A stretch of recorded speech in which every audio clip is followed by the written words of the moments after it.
So this is a video discussing the use of a metronome app in timing CPR.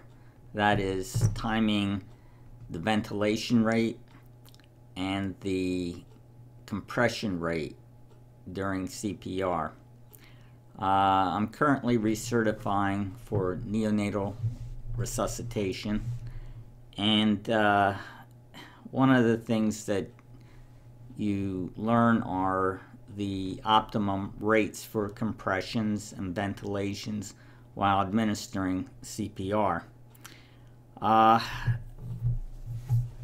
Traditionally, there are certain mnemonics that are used. So, for example, in neonatal resuscitation, where you're doing both compressions and ventilations and you're coordinating the two, they have a mnemonic that says 1 and 2 and 3 and breathe in, 1 and 2 and 3 and breathe in.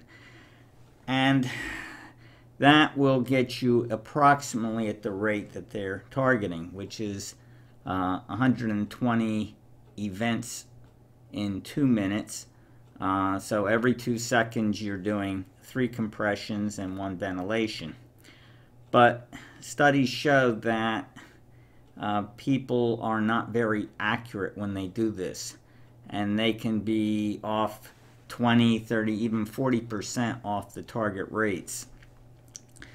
So, it occurred to me as I'm reviewing this material that, it would be nice to have a metronome in while you're doing resuscitation to help you time this. I mean, if you were learning to play a musical instrument and you were trying to get your timing right, you would use a metronome.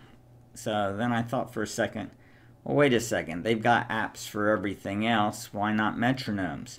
So I looked it up, and yeah, there are apps for metronomes, one of which I'll demonstrate in a minute. And you can also find it on Google. So the other thing I thought was, well, I can't be the first one who's thought of this. They must have looked at this. So I Googled this, and I'll show you what I found. So if you do a Google search on metronome CPR studies, you can see this list of findings in the search. And many people have looked at this, and everyone agrees it improves the accuracy in the timing of CPR. There is some controversy. Not every study finds that the end result, that is, return of spontaneous circulation, is better when a metronome is used to improve the timing, but no one questions that it does improve the timing. Some people will use certain songs to help keep a rhythm close to the target, such as Staying Alive, and another one, Bites the Dust. Here are additional studies. Do another page.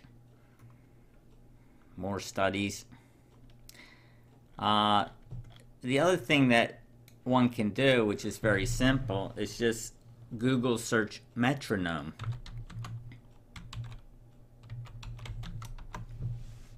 And a metronome comes up.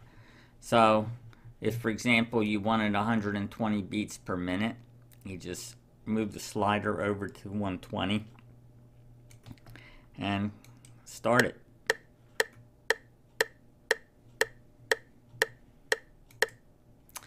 Or whatever other rate you want.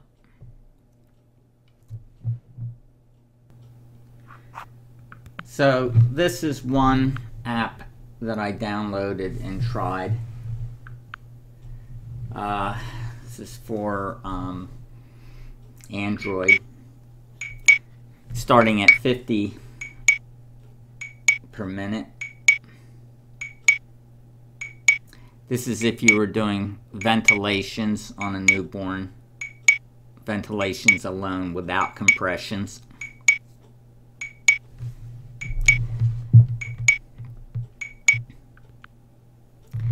So then, let's say you want to change it over and you need to now do compressions coordinated with ventilations. So you need 120 per minute, and you need 1 to 4 or 3 compressions, 1 ventilation.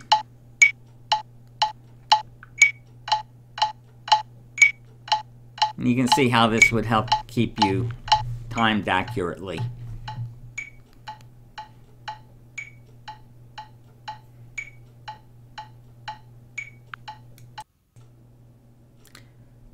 So to summarize, if you're training in CPR or actually doing it, and you need a metronome or want a metronome to aid in your timing of chest compressions and or ventilation, you can just use an app on your smartphone or just Google metronome, and it's right there at your fingertips. Thank you.